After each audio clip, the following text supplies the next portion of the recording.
Teaching aptitude class number हो गया आज का हमारा 8 नंबर क्लास। इसके अंतर्गत हम टीचिंग मेथड्स हम देख रहे थे और कुछ मेथड्स की हमने बात किया। लास्ट जो क्लास था उस पर हमने कुछ देखा था। उसमें याद है कि आपको लेक्चर मेथड हमने देखा था, डेमोन्स्ट्रेशन मेथड हमने देखा था, इंडक्टिव डिडक्टिव हमने देखा था और एक हमने नहीं देखा एनालिसिस क्या होता है, सिंथेसिस क्या होता है, क्योंकि इसके बारे में हमने पहले ही बात कर लिया। लेकिन ये भी एक टीचिंग मेथड तो है, बात नहीं किया, पहले तो बात किया था, तो फिर से बात क्या करें, बार-बार रिपीट करने का कोई फ़ायदा नहीं है। तो आज का जो क्लास है, उसी में हम कंटिन्यू करते हैं, कुछ और जानने का प्रयास करते हैं कि टीचिंग मेथड कौन-कौन से होते हैं, एक गुरुजी को क्लास में क्या-क्या करना चाहिए, कैसे पढ़ाना चाहिए, किस प्रकार के मेथड हम प्रयोग में ले सकते हैं, ये सब आज देखते हैं। तो पहला हमने देखा था जो सबसे महत्वपूर्ण था वो था लेक्चर मेथड हमने देखा था और लेक्चर मेथड की कुछ प्रॉब्लम थी और उन्हीं समस्याओं का समाधान करने के लिए एक मेथड जो दूसरा आता है जिसको हम डेमोन्स्ट्रेशन मेथड कहते हैं, प्रदर्शन विधि जिसको कहा जाता है। तो उसमें भी कुछ समस्याओं का समाधान हमने किया, जैसे व्याख्यान वाला जो मेथड होता है जिसको हम लेक्चर मेथड कहते हैं, उसमें गुरुजी आते थे, बोलते रहते थे, कुछ भी नहीं करते थे, एकदम चुपचाप होते थे और नॉन स्टॉप बोलते रहते थे। दूसरे में डेमोन्स्ट्रेशन में जो लेक्चर मेथड था उसकी समस्याओं का समाधान किया। गुरुजी कुछ हाथ भी लाते हैं, कुछ करके भी दिखाते हैं, कुछ एक्टिविटी करके दिखाते हैं, ओके? तो उसमें कुछ करके दिखाते हैं और उसके द्वारा एक स्टूडेंट सीख जाता है और अच्छा जिनको अनुभव होता है वो बेहतर तरीके से प्रदर्शन कर सकता है। तो ये सब हमने देखा। आज का जो क्लास है वो इन्हीं के ऊपर रहेगा आगे। पीयर ग्रुप इंटरेक्शन क्या होता है? पीयर ग्रुप इंटरेक्शन, तो इसके अंतर्गत जो आपके दोस्त होते हैं क्लास के अंतर्गत जितने भी आपके मित्र लोग होते हैं उन सबके बीच में एक इंटरेक्शन होता है। किनके बीच में? पीयर ग्रुप क्या हो गए, आपके जो साथी लोग होते हैं, आपके जो दोस्त होते हैं क्लास में, इन सबके बीच में इंटरेक्शन होता है और ये सभी एक समान आयु समूह के बीच में होता है। पीयर ग्रुप जो दोस्त बनते हैं वो लगभग एक समान आयु समूह, आयु कैसी होनी चाहिए? एक समान होनी चाहिए। तो एक समान आयु समूह के बीच में इस प्रकार का इंटरेक्शन होता है और इससे हम किसी विषय वस्तु को आसानी से समझ सकते हैं। जैसे आपका दोस्त यदि आपको पढ़ाता है तो आप उससे बेहतर समझ सकते हो बजाय एक टीचर के। एक टीचर है, वहाँ से उन 2 स्टूडेंट आप बैठे हो, पास-पास क्लास के अंदर के 2 मित्र बैठे हो, ओके? और आपको समझ में नहीं आया क्लास में, लेकिन आपका जो मित्र है उसको ठीक समझ में आएगा और जब वो आपको समझाएगा उसके बाद में, क्लास खत्म होने के बाद में, तो वो सबसे बेहतर होता है, सबसे बेहतर आपको समझा पाएगा अपनी भाषा के अंतर्गत। तो इसमें ऐसा ही होता है, जो पीयर ग्रुप इंटरेक्शन होता है, इसमें एक समान आयु समूह वाले लोग होते हैं, यानी आपके दोस्त सभी होते हैं, एक जगह बैठते हैं और वहाँ पर टॉपिक के ऊपर डिस्कशन करते हैं। तो इससे क्या होता है, आप कोई भी क्वेश्चन है या कोई भी पॉइंट्स है या कोई भी कॉन्सेप्ट है, उसको आसानी से समझ जाते हो, आसानी से समझ जाते हो। तो ये है आपका पीयर ग्रुप इंटरेक्शन भी होता है। इस प्रकार का भी मेथड काम में लिए जाते हैं क्लासरूम टीचिंग के दौरान। अगला है 2 पॉइंट है, 2 पॉइंट है। पहला पॉइंट है इसमें पार्टिसिपेटरी यानी सहभागी या इसको सहकारी कह सकते हो और दूसरा है हेल्पिंग मेथड। हेल्पिंग मेथड 2 प्रकार के मेथड हम पढ़ेंगे अभी। पहला है पार्टिसिपेटरी, जिसके अंतर्गत शिक्षक के द्वारा प्रत्यक्ष रूप से सहायता की जाती है। नोट कीजिए दोनों में थोड़ा-सा डिफरेंस है। थोड़ा-सा डिफरेंस है। एक क्लासरूम में टीचर क्या करेगा? शिक्षक के द्वारा प्रत्यक्ष रूप से सहायता की जाएगी। स्टूडेंट बैठा है, उसको पढ़ाने का काम करेगा, जो भी समस्याएँ होगी उसका समाधान करेगा, यानी उसके साथ मिलकर समस्या का समाधान करेगा, वो भी डायरेक्ट, हमेशा साथ में रहेगा। तो इसको हम बोलते हैं पार्टिसिपेटरी। शिक्षक प्रक्रिया में शामिल होता है, जो भी टीचिंग लर्निंग प्रोसेस होता है उसमें मास्टर जी, आपके जो मास्टर जी होते हैं वो शामिल होते हैं। इसी को हम कहते हैं पार्टिसिपेटरी मेथड, इसको कहा जाता है। और एक और मेथड होता है, थोड़ा-सा अलग है।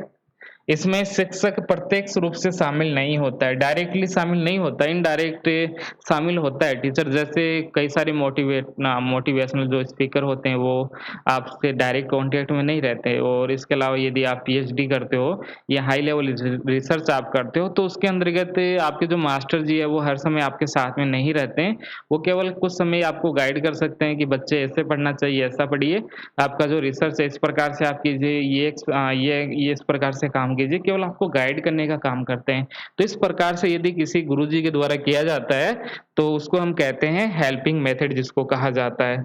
इसमें इसमें शिक्षक के द्वारा विद्यार्थियों की सहायता की जाती है, जो टीचर है उसके द्वारा हेल्प किया जाता है अपने स्टूडेंट का। इसी को कहा गया हेल्पिंग मेथड। दोनों आसान है ना? हेल्प कर रहा है, हेल्प करने का अर्थ हो गया कि मास्टर जी आपके साथ में प्रत्यक्ष रूप से नहीं जुड़े हुए हैं। और दूसरी बात यहाँ पर यहाँ पर जो पार्टिसिपेटरी है, ये पार्टिसिपेशन यदि हम करते हैं तो उनके साथ में जुड़ जाते हैं। शब्दों के साथ में आप समझने का प्रयास कीजिए। यहाँ पर शब्द लिखा है पार्टिसिपेट, और जब पार्टिसिपेट किया जाएगा तो पार्टिसिपेट में मास्टर जी आपके साथ में होंगे। और जब हेल्प किया जाएगा, जो हेल्प करने वाला वो तो हमेशा आपके साथ में रहेगा नहीं, हमेशा साथ में नहीं रहता है। जो हेल्प करने वाला था, कुछ यदि प्रॉब्लम आती है उस समय थोड़ा बहुत बता देता है, कुछ गाइडलाइन आपको दे देता है। जैसे कुछ स्पीकर मैंने बताए, कुछ आपको मोटिवेट करने वाले कुछ स्पीकर हो सकते हैं, या कुछ बड़े स्कॉलर हो सकते हैं जो आपको कुछ-कुछ बातें बताई देंगे कि कैसे करना है, कैसे नहीं करना है। ये सब कुछ एक बार आपको गाइड कर देंगे। बस इतना ही काम करते हैं, हमेशा आपके साथ में नहीं रहते हैं। तो ये 2 मेथड है, दोनों को आपको ध्यान में रखना। आसान-आसान आज है करेंगे हम। अगली जो क्लास होगी उसमें थोड़ा-सा हाई लेवल हम देखेंगे, लेकिन क्वेश्चन यहाँ से भी आते हैं। दूसरा मेथड है हमारा, जिसको कहा जाता है question answer method. Question answer method बहुत आसान है ये भी। इसको कहा जाता है सोक्रेटिस मेथड भी इसको कहा जाता है। फिलोसॉफी के, जहाँ से फिलोसॉफी की शुरुआत होती है, कहाँ से? सुकरात से। ये सुकरात महोदय मार्केट में जाते थे और मार्केट में जाके एकदम हल्ला मचाना शुरू कर देते थे कि कोई है जो मेरा आंसर दे सकता है। वो क्वेश्चन पूछते थे, कोई भी उनको मिलता तो उनको पूछना शुरू कर देते कि ये क्या होता है। सामान्य से शुरुआत करते थे कि आप क्या हो, कैसे करते हो, आपका जीवन क्या है, उद्देश्य क्या है, सत्य क्या है, आप इसको जस्टिफाई कीजिए। तो जो भी था वो क्वेश्चन पूछता था, बार-बार क्वेश्चन पूछते थे। जो भी उनको मिलता, या कोई भी बड़ा समुदाय होता वहाँ जाता, कोई मार्केट लग रहा होता, कोई मेला लग रहा होता, वहाँ चला जाते और फिर उनसे क्वेश्चन पूछा जाता था। तो इन सब की शुरुआत, जो क्वेश्चन मेथड की शुरुआत है, वो सोक्रेटिस से मानी जाती है, इसलिए इसको कहा जाता है सुकराती विधि भी इसको कहा जाता है।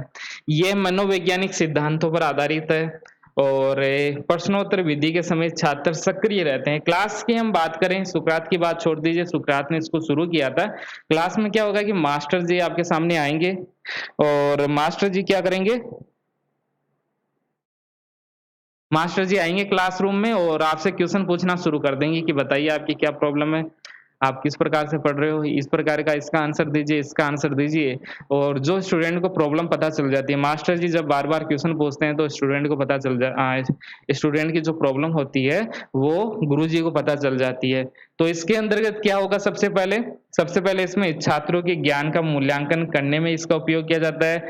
मूल्यांकन करके विद्यार्थियों की जो गलतियाँ होती है वो बताया जाता है इसमें कि आपने कौन-कौन सी गलतियाँ की। जैसे हम क्वेश्चन पूछते हैं, मास्टर जी बार-बार अपने स्टूडेंट के से क्वेश्चन पूछेंगे और क्वेश्चन पूछ के मास्टर जी को पता चल जाएगा कि उनकी प्रॉब्लम क्या है, फिर उनके प्रॉब्लम का समाधान किया जाएगा। तो इसी को कहा जाता है क्वेश्चन आंसर मेथड, जिसमें क्वेश्चन पूछ-पूछ के उनकी प्रॉब्लम को जानने का प्रयास किया जाता है सबसे पहले, और फिर उनका समाधान करने का प्रयास भी एक टीचर के द्वारा किया जाता है। इसी को कहा गया क्वेश्चन आंसर मेथड।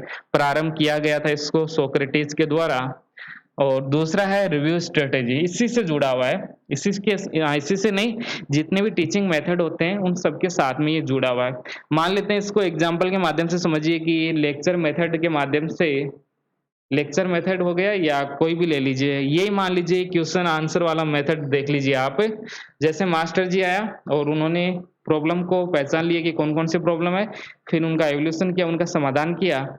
फिर मास्टर जी के द्वारा रिव्यू किया जाएगा कि हमसे कौन सी गलतियाँ हो गई, स्टूडेंट कौन सी प्रॉब्लम नहीं बताया जा रहा। ओके, तो इसको क्या करेंगे हम, ये जो मेथड है, इस मेथड का प्रयोग किसी दूसरी विधि के साथ में किया जाता है, रिव्यू किया जाता है। रिव्यू करने के लिए आपके पास में पहले कुछ मटेरियल तो होना चाहिए। ओके, पहले कुछ होगा तभी तो आप रिव्यू करोगे। जैसे आपके पास में एक पेज है या किसी ने एक स्पीच दे दिया 1 घंटे का, लेकिन आपके पास में पहले कुछ होना चाहिए, उसके बाद ही तो ये रिव्यू कर सकते हो। इसलिए यहाँ पर जो ये रिव्यू स्ट्रेटेजी है, इसके अंतर्गत भी सबसे पहले किसी दूसरी विधि के साथ में इसका प्रयोग करेंगे। जैसे दूसरी विधियाँ कौन-सी हो सकती है? व्याख्यान विधि हो सकती है, डिस्कशन हो सकता है और समूह शिक्षण हो सकता है। कोई भी आप एग्जाम्पल ले सकते हो। पहले एक विधि में मास्टर जी उसके अनुसार क्लासरूम में पढ़ाएँगे, उसके बाद में रिव्यू स्ट्रेटेजी काम में ली जाएगी। इसके अंतर्गत इससे शिक्षक शिक्षक को कक्षा सेक्शन की प्रगति का पता चलता है कि क्या चल रहा है, क्या नहीं चल रहा है, कितना पाठ्यक्रम हो गया है और टीचिंग में क्या-क्या प्रॉब्लम है, टीचिंग में क्या-क्या सुधार होना चाहिए, ये सब देखा जाता है। जैसे क्लासरूम में लेक्चर मेथड का प्रयोग कोई टीचर करता है और उसके बाद में ये पूरा मेथड मेथड के अनुसार पढ़ाता है, उसके बाद में रिव्यू करता है, कौन टीचर ही रिव्यू करता है कि स्टूडेंट को कितना समझ में आ रहा है, कितना समझ में नहीं आ रहा है। हम इसमें हमारी कौन-कौन सी गलतियाँ हैं, ये सब देखा जाता है इसमें। तो इसको हम किसी दूसरी विधि के साथ में जोड़ के पढ़ते हैं। इसका कोई अकेले का काम नहीं होता है, किसी दूसरी विधि के साथ में ही इसका काम होता है, जिसको हम कहते हैं रिव्यू स्ट्रैटेजी।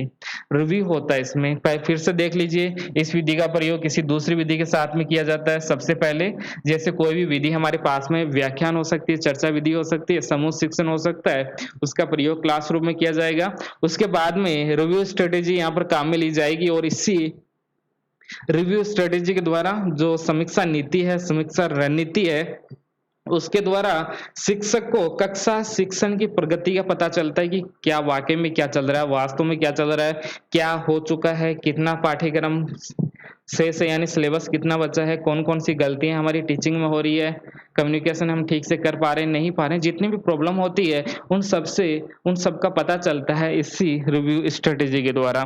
तो ये भी समझ में आ गया, काफी आसान है ये भी। आगे देखते हैं, कुछ और जानने का प्रयास करते हैं। और ये 2 है आपके टीम टीचिंग मेथड, ये दोनों भी इनसे क्वेश्चन पूछा जा चुका है, इसको ठीक से देखिए, क्वेश्चन यहाँ से पूछा जा रहा है।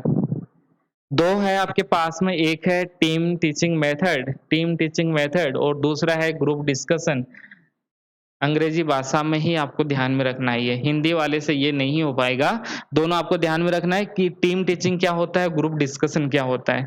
टीम और ग्रुप डिस्कशन 2 मेथड है हमारे पास में, हिंदी में दोनों एक ही हो सकता है, जैसे समूह शिक्षण पद्धति हो गया, समूह परिचर्चा हो गया, इसका और भी बहुत सारे नाम आपको देखने को मिलेंगे, लेकिन अंग्रेजी भाषा से आप इनका डायरेक्ट कर सकते हो कि इसमें आखिर क्या कहा जा रहा है। तो पहला इसमें टीम किससे बनती है?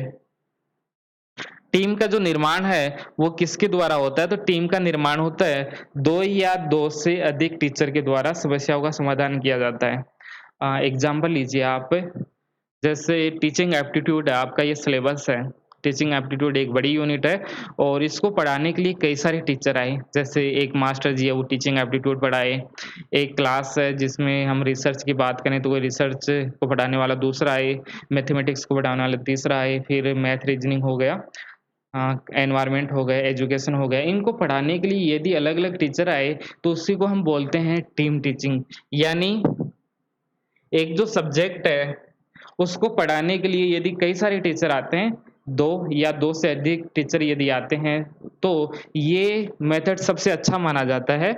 यदि कोई विषय है, कोई बड़ा-सा विषय है, जैसे पॉलिटिकल साइंस एक बड़ा विषय है, इसके अंतर्गत इंटरनेशनल रिलेशन पढ़ाने वाला अलग आएगा, पॉलिटिकल थ्योरी पढ़ाने वाला अलग आएगा, इंडियन कॉन्स्टिट्यूशन पढ़ाने वाला अलग आएगा। इसी प्रकार से हिस्ट्री में बात करूँ तो आर्ट और कल्चर का एक स्पेशलिस्ट आएगा अलग पढ़ाने वाला, मॉडर्न हिस्ट्री अलग आएगा और जो आर्ट कल्चर पढ़ाएगा वो ही एंशिएंट इंडियन ठीक से पढ़ा सकता है, वो अलग पढ़ाएगा, वर्ल्ड हिस्ट्री अलग पढ़ाएगा। तो इस प्रकार से एक ही सब्जेक्ट को पढ़ाने के लिए यदि अलग-अलग टीचर का प्रयोग किया जाता है, तो इसको कहा गया team teaching method. Team teaching method समझ में आ गया? इसमें सभी शिक्षक कौन होने चाहिए? एक्सपर्ट होना चाहिए, ऐसे नहीं। जब अलग-अलग एरिया में पढ़ा रहा है, जैसे मैंने हिस्ट्री का बात किया है कि आर्ट और कल्चर वाला जो सेगमेंट है वो अलग पढ़ा रहा है, हिस्ट्री वाला जो मॉडर्न हिस्ट्री है वो अलग पढ़ा रहा है, वर्ल्ड हिस्ट्री अलग पढ़ा रहा है, तो इनके लिए जो टीचर होने चाहिए इस फिक्स सेगमेंट के लिए वो स्पेशलिस्ट होने चाहिए, एक्सपर्ट होने चाहिए अपने फील्ड के अंतर्गत। तो इसमें कई सारे टीचर एक साथ पढ़ाने का काम करते हैं एक ही विषय को, तो इसको कहा जाता है टीम टीचिंग मेथड। इसमें टीचर की संख्या 2 या 3 या इससे भी ज़्यादा हो सकती है। तो ये हो गया टीम टीचिंग मेथड। एक होता है ग्रुप डिस्कशन।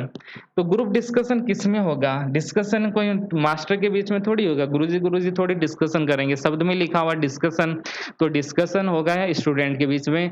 यहाँ पर बहुत सारे स्टूडेंट बैठ जाएंगे, उनके बीच में डिस्कशन चलता रहेगा, मास्टर जी यहाँ पर एक जगह बैठे रहेंगे और वो ध्यान रखेंगे। तो इसमें क्या होता है, इस ग्रुप डिस्कशन में मास्टर जी एक होते हैं और स्टूडेंट है, बहुत सारे इसमें स्टूडेंट होते हैं, मास्टर जी एक होंगे और स्टूडेंट इसमें बहुत सारे होंगे। सभी सदस्यों की सहभागिता होती है, पार्टिसिपेशन होता है इसमें सभी स्टूडेंट का, तो ये प्लस पॉइंट है इसका। कई सारे स्टूडेंट इसमें पार्टिसिपेट कर सकते हैं एक साथ में। इसमें जो ट्रेनिंग होते हैं उसकी गहन सोच को विकसित किया जाता है। बहुत सारे मान लेते हैं कुछ स्टूडेंट बैठे हैं आपस में डिस्कशन कर रहे हैं, हाई लेवल का डिस्कशन कर रहे हैं, तो उनको फायदा होता है, जो फ्रेशर होते हैं उन सबको बहुत फायदा होता है इस प्रकार के डिस्कशन से। तो ये समझ में आ गया होगा कि ग्रुप डिस्कशन क्या होता है और टीम टीचिंग मेथड क्या होता है। ग्रुप डिस्कशन यानी ये जुड़ा हुआ स्टूडेंट के साथ में कई सारे इसमें स्टूडेंट होंगे और एक मास्टर जी होंगे, और टीम टीम किसकी बनेगी? टीम तो बनेगी टीचरों की यहाँ पर टीम बनती है, 2 या 2 से अधिक टीचर होंगे और अलग-अलग सेगमेंट वो पढ़ाएँगे एक क्लास के अंतर्गत। तो ये हो गया।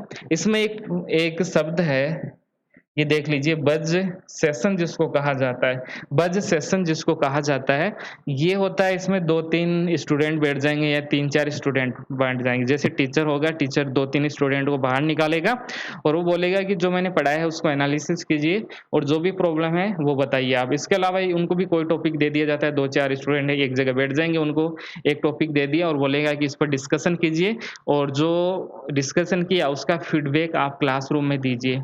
3-4 स्टूडेंट होंगे, एक छोटा-सा ग्रुप होगा, 3 का हो सकता है, 4 का या 5 से इससे बड़ा कोई ग्रुप नहीं हो सकता। तो बज़ सेशन के अंतर्गत 3 से 4 स्टूडेंट एक जगह बैठेंगे, डिस्कशन करेंगे और फिर उसका फीडबैक वो देंगे।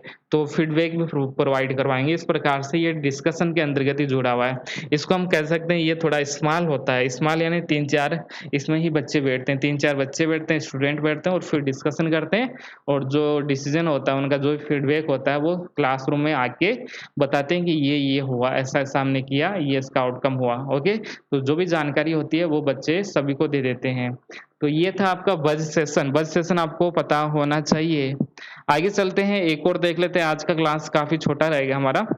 एक है टेलीविज़न वाला, टेलीविज़न कह सकते हो, इसको रेडियो कह सकते हो या वीडियो के माध्यम से पढ़ाना। जैसे आजकल टीवी के दौरान कई सारे प्रोग्राम चल रहे हैं इंडियन गवर्नमेंट के, ओके, गवर्नमेंट के कई सारे प्रोग्राम चलते हैं, तो उसमें हमें एजुकेशन मिलता है, उससे हम बेहतर सीख सकते हैं। जब आपको चलचित्र के रूप में पढ़ाया गया, यानी जो पिक्चर है, पिक्चर के रूप में यदि आपको पढ़ाया जाता है, कोई मूवी के रूप में पढ़ाया जा रहा है, कोई प्रोग्राम के रूप में आप पढ़ाया जा रहा है, तो आपका जो लर्निंग है वो बेहतर हो सकता है और इसमें बेहतर टीचिंग का प्रयोग किया जाता है। इसमें आईसीटी का प्रयोग किया जाता है। आईसीटी का प्रयोग बिना तो ये काम ही नहीं करता, तो ये भी एक टीचिंग मेथड होता है, जिसको हम टेलीविज़न या वीडियो प्रस्तुति जिसको हम कहते हैं, और इसमें चित्र में व्याख्यान होता है। ओके, तो ये पॉइंट ध्यान में रखना है, चित्र में व्याख्यान किसमें होता है? टेलीविज़न या वीडियो जो मेथड होता है उसमें आपको इस प्रकार से सिखाया जाता है, जैसे कुछ स्लाइड हो गई, मॉडल हो गए, नमूने हो गए, इनके आधार पर आपको पढ़ाया जाता है और इसी के आधार पर आपको कुछ सिखाने का प्रयास किया जाता है। साइंस के जो विषय होते हैं, इसके अलावा ज्योग्राफी के जो विषय होते हैं, उनमें ये सब ज़्यादा काम में लिया जाता है। स्लाइड्स का हो गया, मॉडल हो गए, नमूने हो गए, इन सब की सहायता से बेहतर तरीके से आप सबको पढ़ाया जाता है। तो ये किसके लिए ज़्यादा हेल्पफुल रहते हैं? भूगोल के लिए, खगोल जो विज्ञान होती है, आदि विषय के लिए विशेष रूप से ये उपयोगी होता है। तो ये हो गया आपका आसान सा था एक।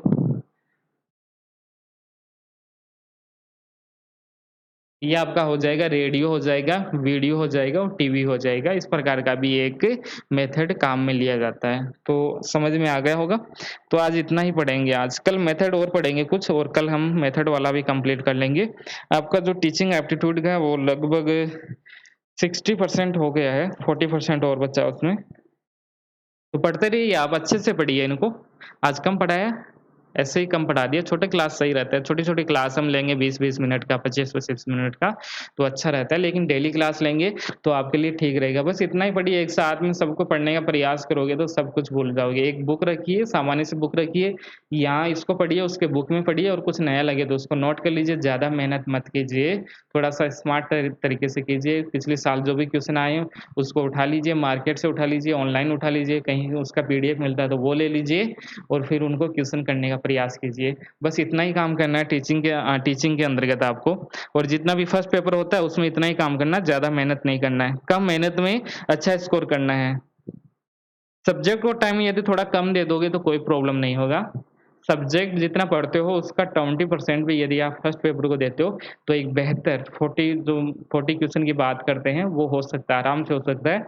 यदि इसको सब्जेक्ट का 20 या 25% टाइम भी आप देते हो, तो बेहतर स्कोर इसमें हो सकता है। सब्जेक्ट में इतना स्कोर नहीं हो पाएगा, यदि आप ज़्यादा पढ़ोगे, तो 2-3 क्वेश्चन ज़्यादा हो जाएँगे, 5 क्वेश्चन ज़्यादा हो जाएँगे, इससे ज़्यादा थोड़ी होंगे। लेकिन इसको बेहतर आप करोगे, तो 10 से 12 क्वेश्चन आपके ज़्यादा हो जाएँगे। यदि पहले आपके 25-26 हो रहे हैं, तो अब आपके हो जाएँगे 35-37 तक हो जाएँगे। तो इसको ठीक से पढ़िए और ठीक से प्रैक्टिस भी कीजिए। प्रैक्टिस कुछ करवाएँगे भी आपको, लेकिन आप भी अपने से कीजिए।